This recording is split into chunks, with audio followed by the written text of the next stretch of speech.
জয় গুরু। ওম শ্রী পরমাত্মনে নমঃ। শ্রী শ্রী গুরু গৌরাঙ্গ জয়তু। সকলকে জানাই শুভেচ্ছা এবং যথাস্থানে প্রণাম। শ্রীরূপ সনাতন ভট্ট রঘুনাথ, শ্রীজীব গোপাল ভট্ট দাস রঘুনাথ, এই ছয় গোস্বামীর করি চরণ বন্দন, যাহা হইতে বিঘ্ননাশ অভীষ্ট পূরণ। আজ বৃন্দাবনের এই ষড় গোস্বামী কারা ছিলেন তাদের সম্পর্কে সংক্ষেপে পাঠ ও আলোচনা করব। এই শ্লোকটিতেই আমরা বুঝতে পারি শ্রী সনাতন গোস্বামী, শ্রী রূপ গোস্বামী, শ্রী রঘুনাথ ভট্ট গোস্বামী, শ্রী গোপাল ভট্ট গোস্বামী, শ্রী জীব গোস্বামী এবং শ্রী রঘুনাথ দাস গোস্বামী, এই ছজন হলেন বৃন্দাবনের ষড় গোস্বামী। গোস্বামী শব্দের অর্থ এই যে গো এর স্বামী। গো অর্থাৎ ইন্দ্রিয়। যিনি ইন্দ্রিয়কে জয় করেছেন, যিনি ইন্দ্রিয় দমন করেছেন, যিনি ইন্দ্রিয়ের বেগ দমন করতে পেরেছেন, তিনিই হলেন গোস্বামী।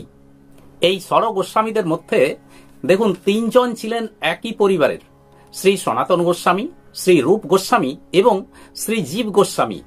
এখন শ্রী সনাতন গোস্বামী কে ছিলেন?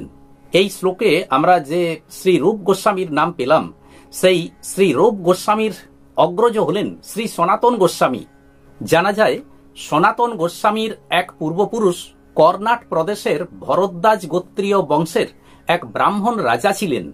পরবর্তীকালে তারা এখানে অর্থাৎ পশ্চিমবঙ্গের নৈহাটিতে চলে আসেন এবং এখানে বসবাস শুরু করেন। এরও পরবর্তীকালে তাদের এক বংশধর কুমারদেব, ইনি নৈহাটি ছেড়ে চলে আসেন চন্দ্রদ্বীপে। কুমারদেবের পুত্রদের মধ্যে সনাতন, রূপ ও বল্লভ উল্লেখযোগ্য। তারা চন্দ্রদ্বীপ ছেড়ে এসে গৌড়ের রামকেলিতে বসবাস শুরু করেন।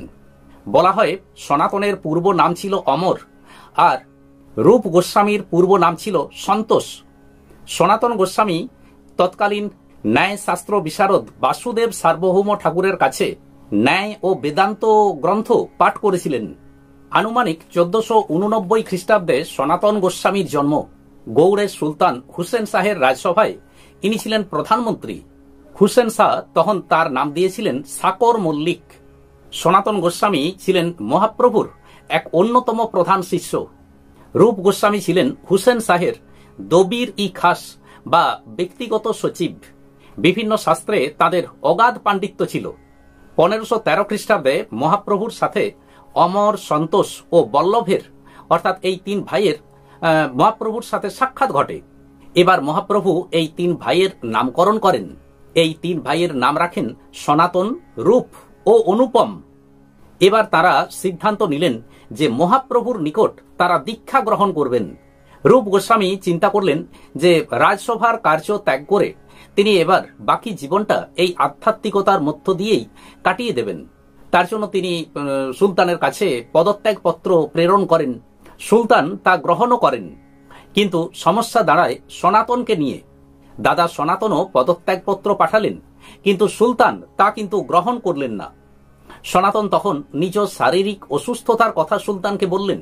তিনি বললেন যে শারীরিক অসুস্থতার কারণে তিনি আর রাজকার্যে মনোনিবেশ করতে পারবেন না। এবার রাজসভায় যাতায়াত তিনি কিন্তু বন্ধ করে দিলেন। কিন্তু সুলতান তা মেনে নিলেন না। সুলতান নিজে সনাতনের কাছে এলেন, সনাতনকে বোঝালেন, কিন্তু তা সত্ত্বেও সনাতন নিজ সিদ্ধান্তে অটল। তখন সুলতান তার ব্যক্তিগত চিকিৎসককে পাঠান।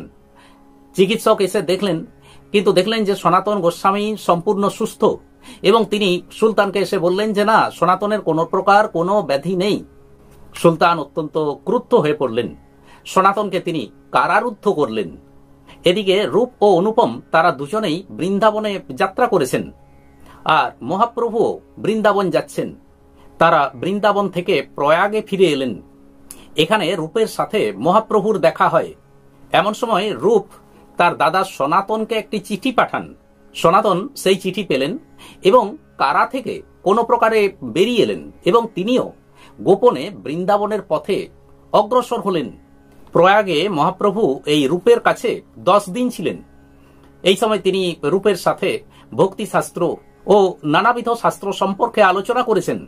মহাপ্রভু এবার রূপকে দায়িত্ব দিলেন যে তুমি বৃন্দাবনে যাও আর বৃন্দাবনে গিয়ে যে সমস্ত তীর্থ স্থানগুলো হারিয়ে গেছে, পবিত্র স্থানগুলো হারিয়ে গেছে, সেগুলোকে তুমি উদ্ধার করো আর ভক্তিমূলক সাহিত্য রচনার জন্য রূপকে তিনি আদেশ দিলেন। এবার মহাপ্রভু কাশীর উদ্দেশ্যে যাত্রা করেন। কাশীতে এসে মহাপ্রভুর সাথে সনাতনের দেখা হয়। জীবতত্ত্ব, ভগবত তত্ত্ব ইত্যাদি সম্পর্কে মহাপ্রভু সনাতনকে শিক্ষা প্রদান করেন।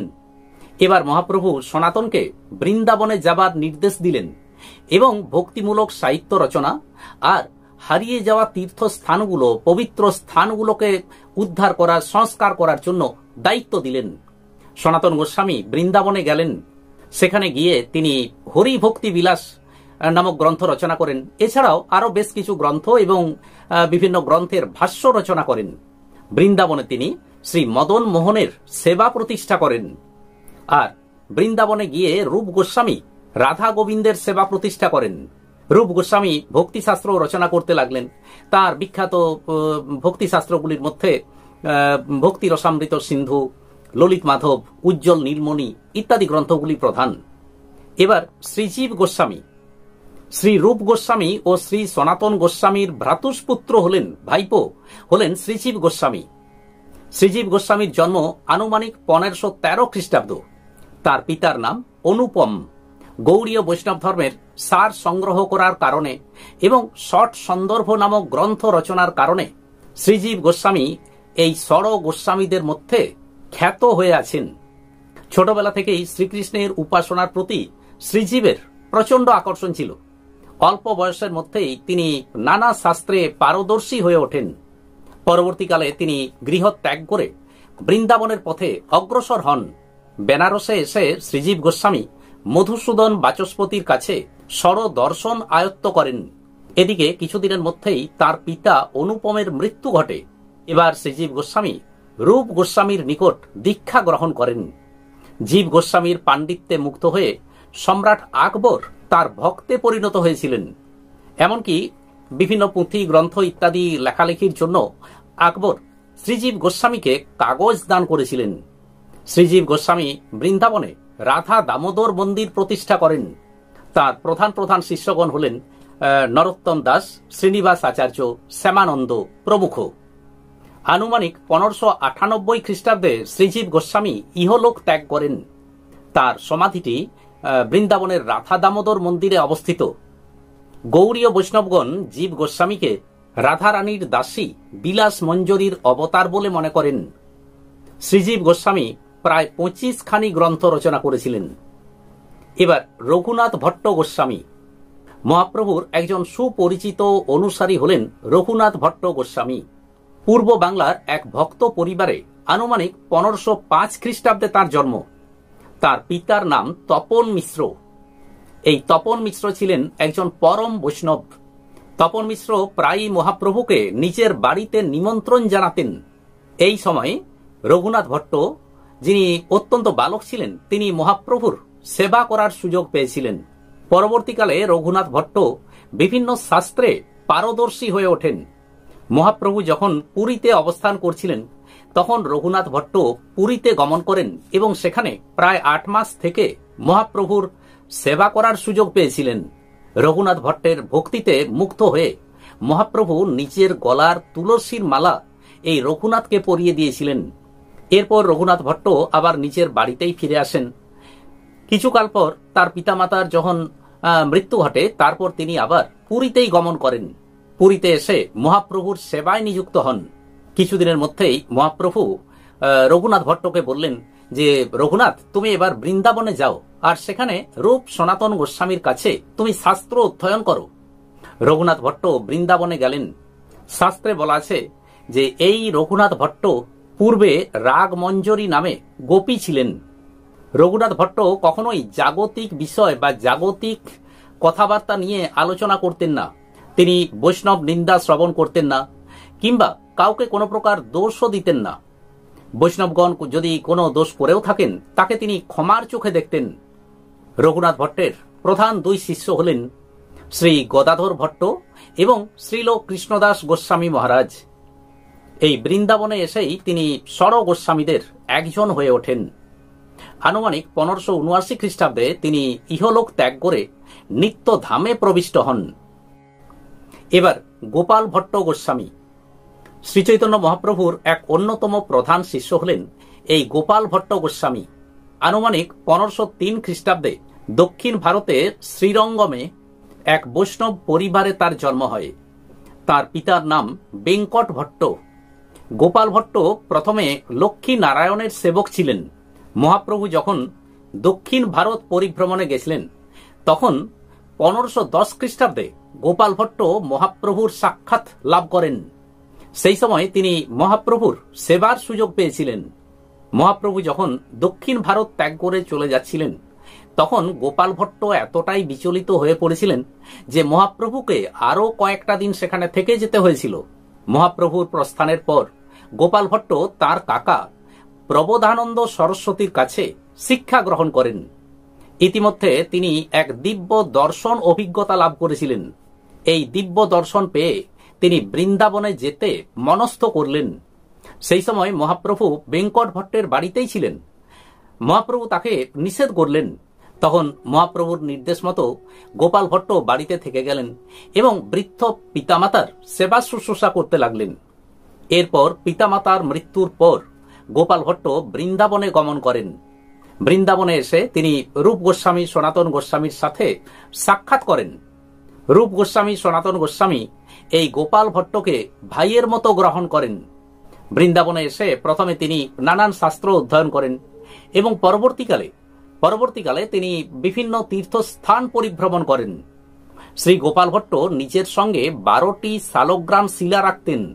এই 12টি শালগ্রাম শিলার পূজা করতেন ঠিকই, তবুও মনের মধ্যে একটা ইচ্ছা ছিল যে তিনি শ্রী ভগবানের শ্রী বিগ্রহের পূজা করবেন।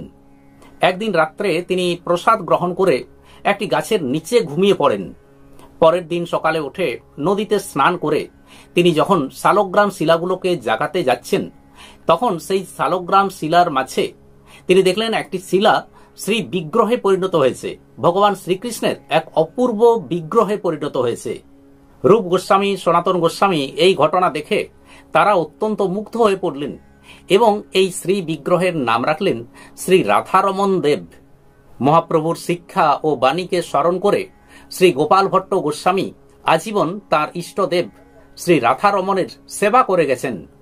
শ্রী কবিকর্ণপুর গোস্বামী লিখেছেন, বৃন্দাবন লীলায় যিনি অনঙ্গ মঞ্জরী ছিলেন তিনি হলেন শ্রী গোপাল ভট্ট। তবে অনেকে বলেন যে ইনি ছিলেন গুণমঞ্জরী। 1578 সাল নাগাদ 75 বছর বয়সে তিনি ইহলোক ত্যাগ করেন। এবার শ্রী রঘুনাথ দাস গোস্বামী। এই ষড় গোস্বামীদের মধ্যে শ্রী রঘুনাথ দাস গোস্বামী তার ত্যাগ ও সরলতার জন্য বিখ্যাত ছিলেন। ষড় গোস্বামীদের মধ্যে এই রঘুনাথ দাস ইনি ব্রাহ্মণ ছিলেন না। বাকিরা অর্থাৎ বাকি 5 জন সকলেই ছিলেন ব্রাহ্মণ। আনুমানিক 1494 বা 95 খ্রিস্টাব্দে পশ্চিমবঙ্গের হুগলি জেলার কৃষ্ণপুরে রঘুনাথ দাস গোস্বামীর জন্ম। তার পিতার নাম গোবর্ধন দাস। ছোটবেলা থেকেই আধ্যাত্মিকতার প্রতি, ভগবান শ্রীকৃষ্ণের প্রতি প্রগাঢ় ভক্তি ছিল রঘুনাথ দাসের। জমিদার বাড়ি রাজবাড়ির সন্তান হওয়া সত্ত্বেও ছোটবেলা থেকেই তিনি কিন্তু এই জাগতিক পদার্থের প্রতি তার কোনো আকর্ষণ ছিল না। তাই ছোটবেলাতেই তিনি গৃহ ত্যাগ করতে চেয়েছিলেন। পিতামাতা যখন দেখলেন যে এই শিশুর মধ্যে গৃহ ত্যাগ করার একটা প্রবণতা রয়েছে বা বাড়ি ছেড়ে চলে যাওয়ার এই রকমের একটা প্রবণতা রয়েছে, তাই তিনি অর্থাৎ তার পিতামাতা বাড়িতে তাকে রক্ষণাবেক্ষণের জন্য রক্ষী নিয়োগ করলেন। মহাপ্রভু যখন সন্ন্যাস গ্রহণ করলেন তারপর তিনি অদ্বৈত আচার্যের বাড়িতে গেলেন। সেই অদ্বৈত আচার্যের বাড়িতেই রঘুনাথ দাস মহাপ্রভুর সাক্ষাৎ লাভ করেন।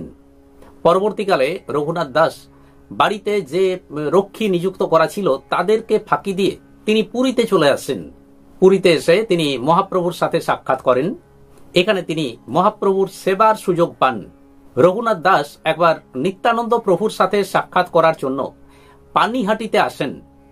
নিত্যানন্দ প্রভু যখন শুনলেন যে বাড়িতে বৃদ্ধ পিতামাতা আছেন কিন্তু তিনি চলে এসেছেন এখানে পানিহাটিতে, তার জন্য নিত্যানন্দ প্রভু তাকে দণ্ড দিলেন। নিত্যানন্দ প্রভু বললেন যে তুমি আমাদেরকে দই চিড়া খাওয়াও। রঘুনাথ দাস তখন আশেপাশের গ্রাম থেকে এই সমস্ত উপকরণ সংগ্রহ করলেন। নিত্যানন্দ প্রভু এবং সমস্ত ভক্তগণ সেদিন দই চিড়া সেবা করলেন। আর তখন থেকে পানিহাটিতে চলে আসছে এই দণ্ড সেবা উৎসব।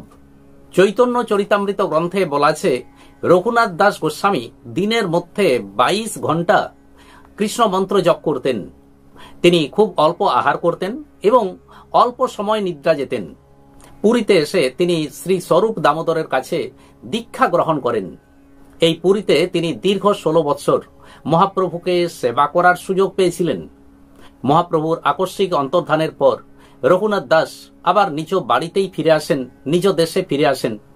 পুরীতে থাকাকালীন মহাপ্রভু তাকে একটি শ্রী বিগ্রহ দিয়েছিলেন, মদন মোহনের শ্রী বিগ্রহ দিয়েছিলেন। তিনি সেই শ্রী বিগ্রহ নিজের গ্রামে প্রতিষ্ঠা করেন। পরবর্তীকালে তিনি বৃন্দাবনে গমন করেন। বৃন্দাবনে এসে তিনি রাধাকুণ্ডের কাছে কুটির নির্মাণ করে বাস করতে থাকেন। তিনি বৃন্দাবনে রাধাকুণ্ড ও শ্যামকুণ্ডের সংস্কার সাধন করেন।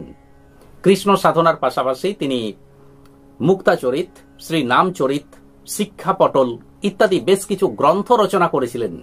আনুমানিক 1571 খ্রিস্টাব্দ নাগাদ তিনি ইহলোক ত্যাগ করেন।